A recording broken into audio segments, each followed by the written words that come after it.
Alright, what is going on, guys? Today I'm going to be making another of my monthly pickups video. This one, I actually got a lot more than I thought I did. Actually kind of looking at the whole stack here. Obviously, it was December, so there's Christmas. I got a couple games from that. But even just throughout the whole month, I went to GameStop a couple times. I went to the pawn shop. I picked up some little decent things here or there. First one I'm going to start off with, I actually don't 100% remember if it was from this month or if it was from last month, because they did get kind of mixed up. Hopefully I didn't show this one already, but that is going to be Final Fantasy Mystic Quest. I'm surprised I didn't have this already, because I swear I did. I'm probably going to look to put it on the shelf and realize that I already have it, but as far as I know, I didn't see it anywhere, and yeah. I know this is kind of like a spin-off. I think in Japan it's actually not even a Final Fantasy game. They just renamed it for here. I think that's the one I'm thinking of. I don't really know much about it, but it looked cool, so I picked it up. Next up, this one here is a Christmas gift. I put a couple newer games on my list just because, you know, asking someone to look through eBay listings for old games that came out 25 years ago is kind of not what most people want to do. So, I got Yoshi's Crafted World for the Switch. I already have Yoshi's Woolly World. I don't think I finished it all the way, but I got pretty close. But I had fun with it, so I just thought, why not get this? I mean, you can't really go wrong with any of the Yoshi games. They're all pretty good. Next one here, this was also a Christmas gift. They actually picked this up one of the last days of the Long Island convention, I think, so I went down to Long Island with them, and that's Power Stone 2. Apparently they said they were looking for the first game, and none of the vendors there had it, but one of them had two, which is awesome, because this is the more rare and more expensive one. But this is one that I've been wanting to get for a really long time. I've played it on emulator. I think I even have like the PSP re-release, and it's so much fun, but it's really expensive, and I've never like wanted it enough to spend like almost $150, $200 on it. But yeah, now I have it. Now I don't have to. I still need to get the first game, but that one's a lot more attainable than the second, so that's awesome. Keeping on the same kind of topic of Dreamcast games, these ones from here on out, I believe I purchased most of them myself. I think there's one here that was also a gift, but this one here I know I got from the pawn shop near me. That's Legacy of Kain Soul Reaver. Don't know a whole lot about this game, but I've heard it's really good, and from what I've seen, it looks very interesting. So, it's a Dreamcast game. I'm not going to turn any Dreamcast game for like under $20 down. I'm probably going to buy it unless I already have it. And then also at that pawn shop, I was surprised to find TurboGrafx game. So this is Final Lap Twin. I really don't have that much for the TurboGrafx, but I do want to get more because I do really like the console. And I have like the Turbo Express and the X1 Twin and all of that stuff. By the way, check that video out if you guys haven't. Super cool machine that I found. I have a bunch of ways to play TurboGrafx games. I just don't have a whole lot of games to play. So this one was complete-ish in box. I know they technically came in like a bigger cardboard box, but I'm perfectly fine with the jewel cases. And this one here, I believe, was also a gift for Christmas. That is Bug for the Saturn. So again, kind of like TurboGrafx, I don't have that many Saturn games, but I really like the system, and anytime I have the opportunity to get Saturn games, I'll always go for it, because it's a really cool console, a lot of really fun games on there, a lot more than you'd think from kind of how terribly it performed here in North America, but the Saturn is just such a cool console, and I love games for it, so that's Bug. I think it's like a 2D platformer. I think this is actually the one that's it's kind of like 2.5D, so it's kind of two-dimensional feeling, but you also have some depth to all the levels. It's such a weird, like, playing game. I don't really know how to describe it. It's a cool little platformer for the Saturn. Not a whole lot of those, at least in North America, so it's basically Bug and Croc for original Saturn platformers. There might be some other ones I'm not thinking of, but like those are the main ones. So, very cool. This one here is also a pawn shop pickup. I already have this game, loose cartridge, but I saw it in box, and it was a decent price that I was okay with paying. That is Mario 3. So, pretty good game. There's always going to be the debate, Mario 3 versus Mario World. I'm always going to be a Mario World guy. That was one of the first retro games I ever played, and I really enjoyed it. Mario 3 is also really good. I've enjoyed all of my time playing this one, too. I just never had a boxed copy of it. I think I have a boxed copy of Mario 2 right now, and I might have the first game. I can't remember 100%, but I didn't have this one, so I saw it there on the shelf. It was mixed with a ton of other games that I really didn't care about. Like, they had, like, a boxed copy of, like, Rad Racer and stuff like that, which... good game. I have it loose. I'm not really going to pay a premium for a box unless it's, really cheap. But Mario 3, I'm like, yeah, sure.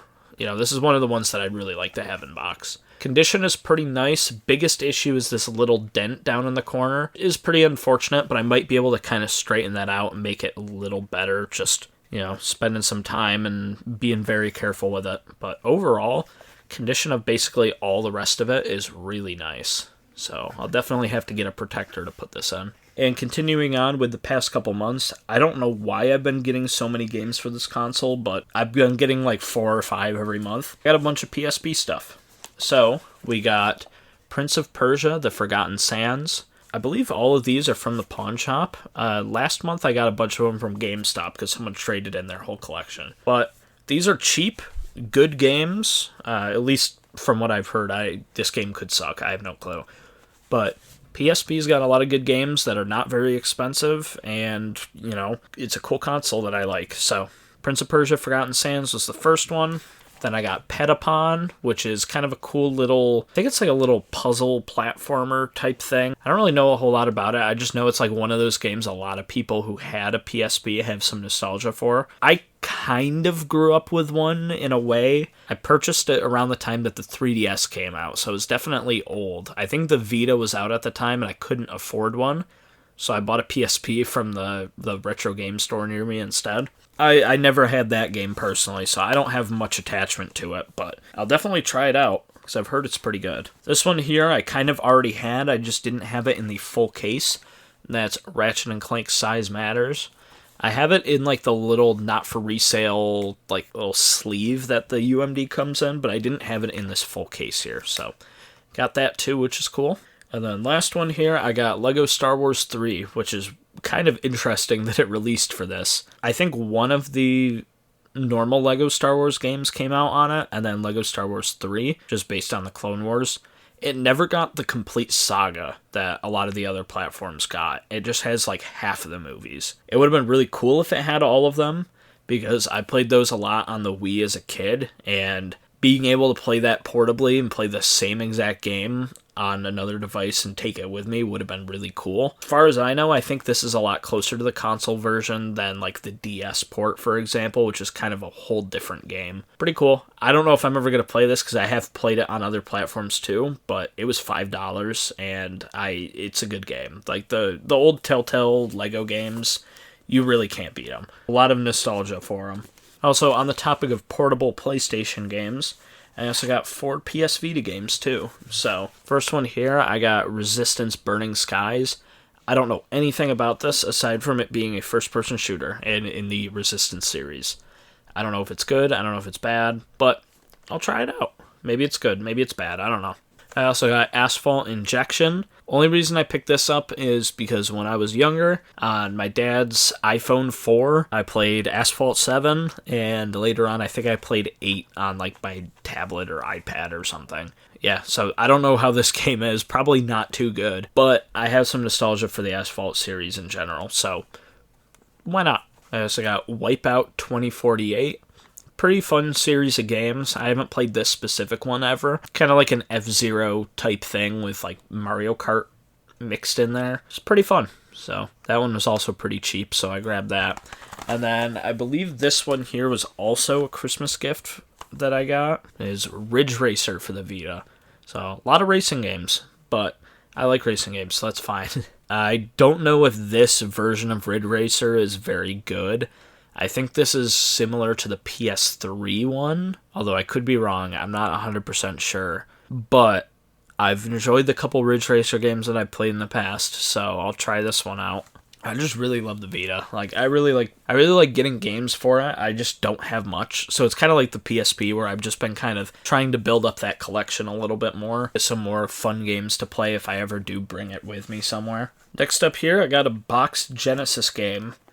and that is Phantasy Star 3 Generations of Doom. I know Phantasy Star is kind of Sega's big, like, first-party, like, JRPG series. I've never played any of them at all, and obviously it spun off into, like, Phantasy Star Online, which is, I think, still going. I've never played any of the Phantasy Star games before. I have no clue if this is a good one to start with. I don't know if they're interconnected. I don't know if it's like Final Fantasy. I have no clue. It's a complete in-box Genesis game. It even still has the little hanger, which is cool. And I've heard good things about Phantasy Star in the past. So why not? Believe everything's in there. It might actually be missing a manual. Nope, it still has the manual. It even has like all the little inserts and stuff. So condition is pretty good. Next up, I got Xenoblade Chronicles X. Another one that I've never really looked into too much, but I have, I believe, pretty much all the Xenoblade games. I know I have the one on the Wii, which is kind of hard to get for a while. I think I have the 3DS port of, I think it's the Wii one, but I could be wrong. I really don't know how this series works and how many games are in it. I have some friends that have played it. They really enjoyed it. So at some point I'll jump down that rabbit hole. Got some other Wii U games here. I also got DuckTales Remastered. I remember hearing a lot about this when it came out and it being pretty good. I know the original DuckTales is a banger. Good music too. I've never really seen gameplay of it. I've just heard people talking about this one and mentioning that it was fun. So I've never been a big Disney guy in general, but I mean, a good game's a good game. I'll try it out at least. And last Wii U game here, this one is definitely not a good game, but it was sealed and I thought that was really funny. So I got Mighty Number 9, brand new.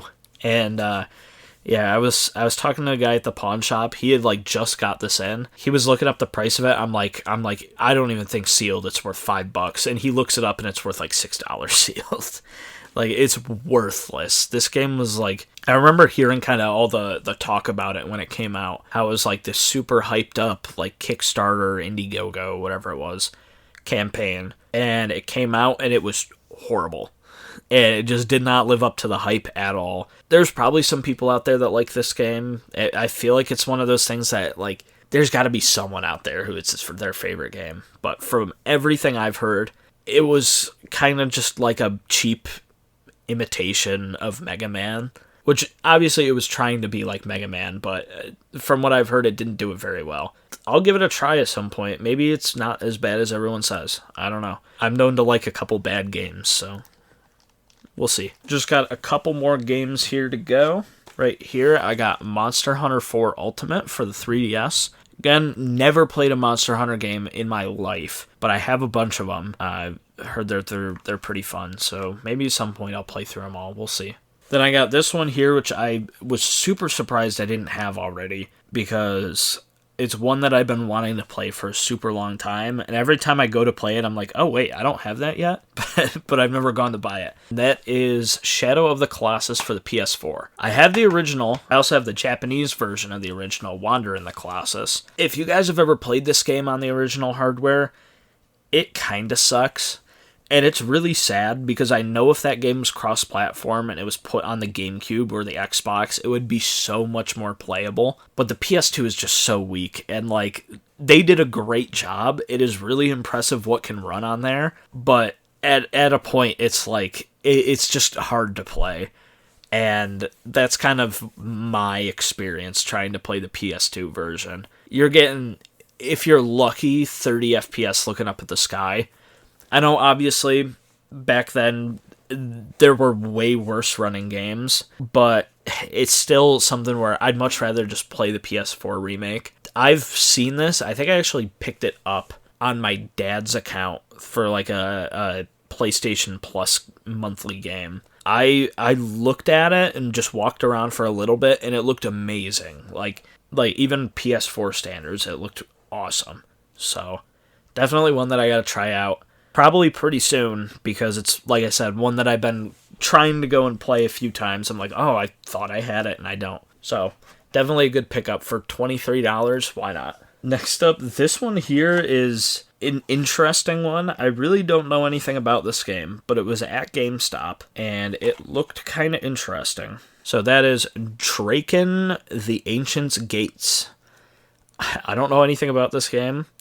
but you fly around on a dragon and shoot stuff, and then I'm assuming there's like combat sections. I really don't know.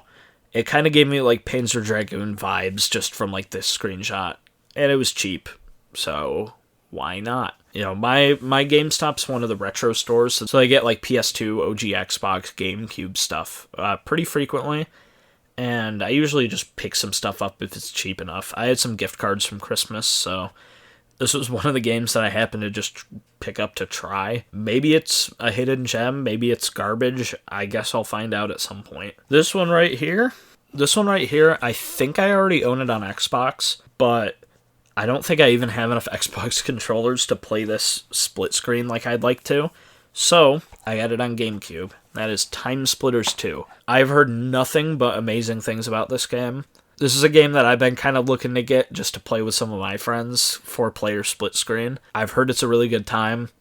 I don't know a whole lot about it, so I'd be going in blind, but, you know, I didn't play $6.99, unfortunately. I got this from the pawn shop, but I don't think I paid a whole lot for it either. It's also a black label. It's not greatest hits or anything like that, so it'll look alright on the shelf once I get this sticker out. And then I'm pretty sure the last game that I have kind of isn't really a game. It's more software. That is Action Replay for the GameCube and Wii. I don't know if I actually left it in there. Looks like I did not. I think it's still in my GameCube. Hold on. Yep, it's still in my GameCube. So this is the Action Replay disc. It also came with a little memory card here. I don't know 100% if this is the revision that'll let you run like your own software. I know sometimes you need like a very specific one. Not all of them had the SD loader built in. But I do know it works as a freeloader, so I can at least play imports, which technically I already have a freeloader disc, but I have another way to do it now. And it can still be used for Action Replay purposes, so I could set my games to like unlimited continues and whatever else you could do with an Action Replay. Then as far as I know, I think I have one other thing to show. I don't think I'm forgetting anything, so let me go grab it real quick. Alright, showing this on camera is going to be a complete nightmare. It's probably not going to work very well. But, yeah, it's not working. Hold on one second, let me reposition some stuff. What I'm going to do is I'm just going to hold it here while I show you, because there's no way I'm going to be able to rig that up. So, this right here is a Toshiba Nuon. If you don't know what the Nuon is, it's basically kind of like an enhanced, it's kind of like a line of enhanced DVD players. It's actually kind of technically a video game console. There were games that came out for it that were specifically for these Nuon DVD players. I don't know the whole backstory. I have to look into that probably before I make my whole video on this. But I believe a lot of the people that worked on the Jaguar ended up somehow ending up doing this. Or at least some Atari people in general, because one of the big famous games for the Nuon is a version of Tempest. I think it's Tempest 2000, maybe 3000, I can't remember exactly which one, but it's basically a version of Tempest, which is an old Atari game. I don't know if that version's ever been re-released. I don't think it has. I think it's still stuck on here, although I could be wrong. Like I said, I don't know a whole lot about the backstory and the history of it. There's also a game on this called Merlin's Racing, which is kind of a sequel to Atari Karts. Alright, I think it was supposed to be a sequel to Atari Karts, and then they kind of spun it off into its own thing. To the usual, just normal person, this is just a DVD player, but it's got those two little controller ports here, has the Nuon logo, and it comes with this funky remote that you can use as a controller. So it's got kind of like a mushy version of the Neo Geo CD controller. So it's got kind of like a little analog stick thing. And then some of your buttons and everything on here. It's not the best thing ever to use. There's a huge delay when using this, but, I mean, it's something. And the actual, like, controllers for the Nuon are super expensive. So for now, I'm probably pretty much stuck with this, unless I get a controller adapter. That kind of cool thing, this flips out through here. You can press the little Nuon button to put it into that mode. It's just a neat little controller. So, that's the Nuon. So aside from that, I really don't have anything to show. That was basically everything I picked up for the month. So, if you guys enjoyed the video, make sure to like, comment, and subscribe. Hoping to come out with some I've got a bunch of videos lined up for next month. I got something really cool coming in the mail. I know I feel like I say this all the time, but I keep finding cool stuff. So, I got something really cool showing up in the mail. That video I'll probably I think I'm going to make the video on it pretty much when I get it, because I don't really need to get any other pieces or anything. So next month, expect a video on a pretty interesting piece of hardware I came across, because it's definitely, I feel like I say this all the time, but it's definitely like now one of my prized possessions in my collection. Well, I haven't even got it yet, but just the fact that I own one is crazy, and you guys will find out when I upload it. But yeah, anyway, with that being said, this video is being uploaded on New Year's Day, so Happy New Year to everyone. This year has been definitely interesting for me. Thank you all just for all the support. I started this year out with like 500 subscribers, and now I'm ending it at almost 3,000, so that's pretty crazy. Hopefully you can kind of keep up the momentum. Hopefully I keep finding some cool stuff to show you guys, and I also got some kind of upgrades to my recording setup coming soon. I am kind of just waiting to finish the game room down here, because there are a couple things that I really just want to get taken care of before I, do a full reveal of it and make a whole video and everything.